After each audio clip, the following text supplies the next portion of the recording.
Hello YouTube, Jonathan800 here. So, the US focus tree is kinda mediocre. It's one of the older focus trees in the game, along with the UK and France and Japan, especially Japan. So basically, all your pre-no step back trees for the majors are quite lackluster. But something I'm gonna talk about instead is the historical accuracy of the American focus tree. I could do this with other focus trees, but because I am an American and have taken American history classes in college and such, I would say that I know more about American history than the rest. Also, I backed my stuff up with the amazing source of Wikipedia, so take what I say with a grain of salt. But what I do know with, either way, let's just carry on. So, gonna talk about the New Deal. So, these two things, and including Federal Housing Act somewhat, these are actually first New Deal programs. They were introduced in Roosevelt's first term. Well, we're technically in it, but it was early first term. You got like 1933 for WPA, I believe. And if we go check Federal Housing Act, this was originally like in 1934, but it was expanded in 1937. Agricultural Adjustment Act was also first one. That was like 33 or something. Basically, your important ones, they were pretty early on. You had the FDIC, the one that created the FDIC. That was also very early to try and prevent bank runs and such, and to assure the American people that banks are in fact safe to use. But that one isn't there because that was also pre-1936. But the Agricultural Adjustment Act was passed in 1938. Well, the second one. The first one got struck down by the Supreme Court. So, something that's not even shown in the historical tree is Roosevelt's attempt to do court packing, because the Supreme Court determined a lot of his New Deal reforms to be unconstitutional, and, well, some of them were. This is a time in American history where the federal government was really expanding its influence, so the Supreme Court struck it down, a lot of stuff. So there could be a focus around 1937 where you could try to pack the court, and then all it does is make you lose, what is it? A bunch of senators and representatives, because this actually destroyed the party. Not destroyed the party, but a lot of people for the Democrats actually hated Roosevelt's court packing plan, and all the Republicans did too. So that didn't pass. It divided the It divided the Democrats a little bit. They would eventually reunite for other stuff, especially a certain conflict about to happen. But it also actually lowered Roosevelt's popularity across the nation, so I don't know how the game could implement that. So, going back to New Deal stuff, you could do, after Federal Housing Act, which should be up here, like, it should be called, like, expand the Federal Housing Act, so you get the Housing Act of 1937. You would then probably get the Agricultural Act of 1938. This was passed in, according to Wikipedia, February 16th, 1938. And then afterwards you get Fair Labor Standards Act. This is the last New Deal program that kind of actually mattered. Well, not necessarily kind of actually mattered. It's just like the last New Deal legislation placed, because the Supreme Court was basically eyeing all of those under its scope to determine constitutionality and not. So basically, yeah, you got expanded WPA. You then have Federal Housing Act, Agricultural Adjustment Act, then end with Fair Labor Standards Act. That would be the most realistic, and it technically would end the Great Depression in this game by 1938. But honestly, it was all the programs before kind of led a gradual increase, and then World War II would basically make the Great Depression null and void. There's also a real lack of like talking about the Dust Bowl. Though I don't, yeah, not even the Agricultural Adjustment Act mentions the Dust Bowls, because with the Great Depression, you got all of your economy stuff was done very initially, and then it gradually improved until 1937, where everything dropped for a bit, and then Roosevelt did a bunch of throw money at the problem, and it eventually worked in getting out of that little minor depression in the depression. But you could just say that once America goes to war with a major country, that's when the Great Depression ends. Because you can't front load all of these in 1938, because Fair Labor Standards was 1938. So let's carry on. Let's move over. You got Neutrality Act. There were actually multiple Neutrality Acts, each kind of built on the last. I think there was one before 1936, then you had like a 37, 38 or something like that. So we just kept adding them until war in Europe broke out, and then we got Lend-Lease Act. But I believe before that we had Cash and Carry.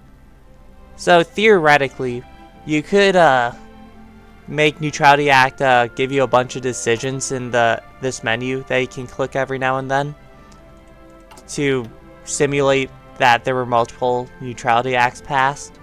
So you got that. If we go to Alt History, we got Limited Intervention. Yeah, it makes sense. Base stability of minus 20%. That makes sense because a lot of the American population was quite isolationist at the time. War propaganda makes sense, try to boost the will of the people to fight. And then you got Focus on Europe, Focus on Asia. You got the OSS, Office of Strategic Services. Might look familiar if you have law resistance. And Magic. Magic was actually used in our timeline. It actually did, I think this is the one that helped us crack Pearl Harbor. Not Pearl Harbor. Helped us crack Midway. So, it's kind of neat. It's just, not necessarily sure it should be mutually exclusive. But that 20% spy speed is nice. It could be just like, also paired with Neutrality Act. And you get it when you're at war. And not sure about OSS. Basically, this path just needed something, and that's what the devs gave. So if we do reestablish the gold standard, I'm just going to mention about Alf Landon. Alf Landon was actually a progressive Republican, so ignore the Republicans and Democrats of today. The parties were split between conservative and liberal factions. So you had conservative Democrats and liberal Democrats, or New Deal Democrats, and you had the progressive and conservative Republicans. So Landon fell under more of the progressive Republican camp. He actually supported some policies of the New Deal. He supported some aspects, so it actually makes sense Landon does this. He did like to have a balanced budget from what I can tell. But I'm not sure if he would have actually reestablished the gold standard. But I could possibly see him doing like all of these. They make sense. But honestly, I would just put like continue the new. If we go to Chile's focus tree, yes, we're going here. So you have all of these focuses before the election of 38. I was thinking you could probably do something similar with Roosevelt. Like you have Roosevelt continue the New Deal, such and such, and then you get the two focuses for like Democrats win, Republicans win. Because what I'm thinking is, or Roosevelt's second term, Republicans win. Because I'm thinking that there should be a Republican primary event for during 1936 of whether you can choose like Landon, maybe Taft, but Taft is really big in the Senate. But I would say between Landon and what is it? What's his name? Lindbergh. Because Lindbergh was, I think, technically not, I don't know what party he was in, but he really supported America first.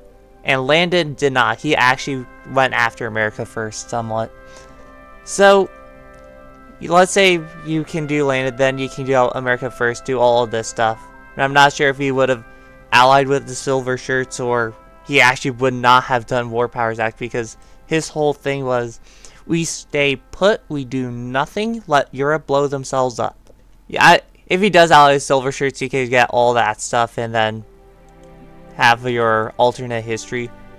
Not sure about Honor the Confederacy though. You would probably have like what Road to 56 have, and have the Call to Washington thing, because I believe that's actually what the German-American Bund actually had, was their whole Call to Washington thing. Because Honor the Confederacy, that's actually a Southern Democrat thing. So you could have, like, let's say Roosevelt loses 36, the party doesn't know what to do, so you can offer to have FDR rerun again, or you could pick some maybe Southern Democrat, go down some alternate history path that eventually goes down to here. But honestly, that probably wouldn't happen. First of all, if we go down all the crazy stuff, we got full desegregation. That's the only time segregation is ever mentioned in the U.S. Focus tree.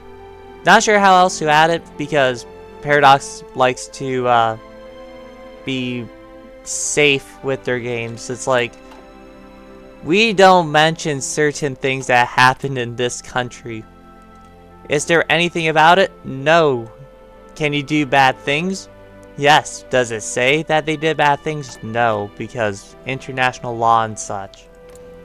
So you probably can't do anything with segregation, because that's honestly what a Southern Democrat might do, is try to enforce more segregation and such.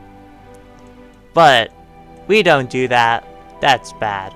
Alright, so let's go to War Plans divisions. Honestly, they are mostly accurate from what I can tell, because you had your Rainbow War oh my gosh, help. Rainbow War Plans. Pretty accurate. You got War Plan Black, War Plan Red. Those all were real, basically. Reaffirm Monroe Doctrine. That's funny, ahistorical.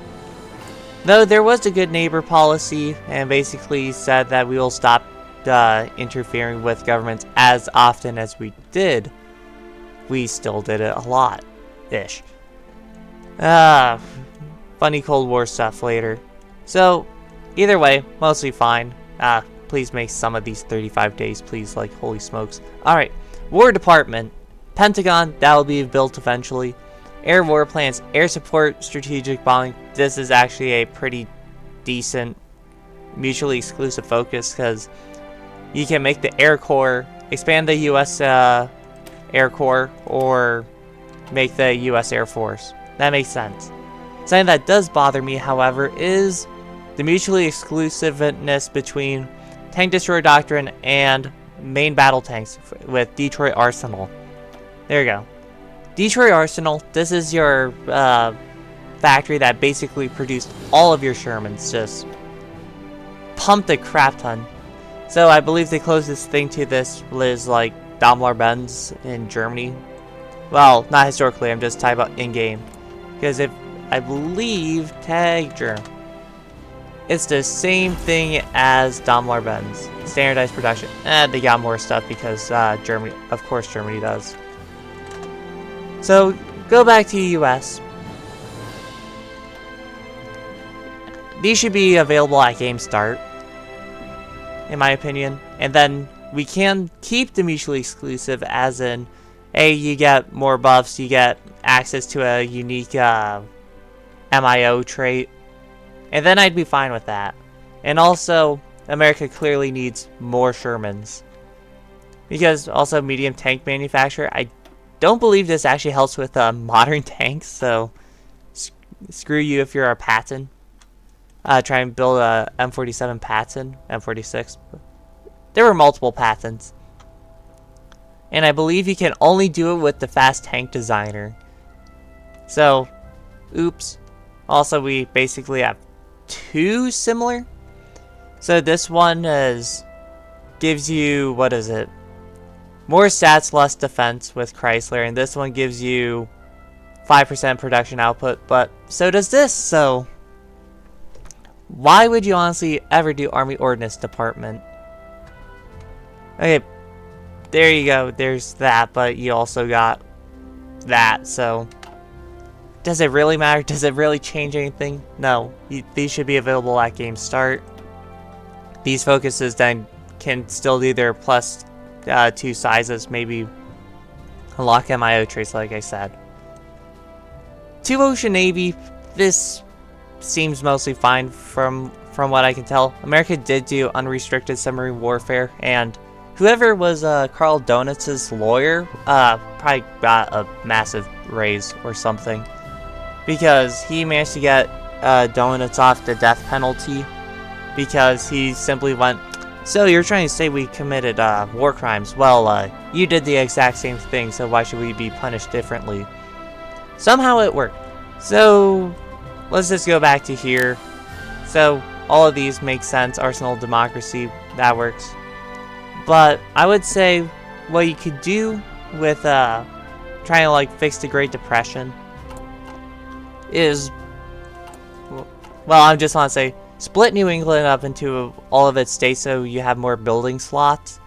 Also, people forget that Delaware actually exists here. So bring back, add more states and make it to where Great Depression only ends when you're at war with a major. That actually does happen now, I believe. Let's just say, allow Diplo. Oh no, you build too many capital ships, and you build too many capital ships. Now you have a focus, I believe, not focus, decision. Well, usually there's a decision. I have no idea where it's at. Probably need to lose like some land. But that's like Homeland Defense that gets rid of depression, gets rid of isolation. There we go. So either way, it probably has to be a defensive war. That might be the reason. So yeah, not sure what else to say.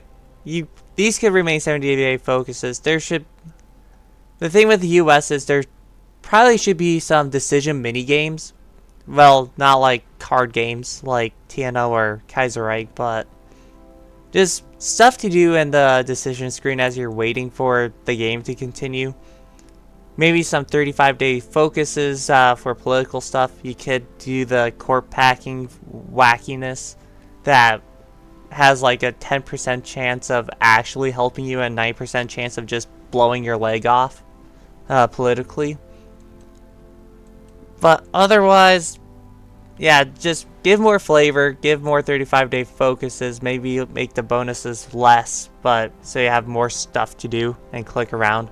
And then war actually happens, you get your 70-day focuses again.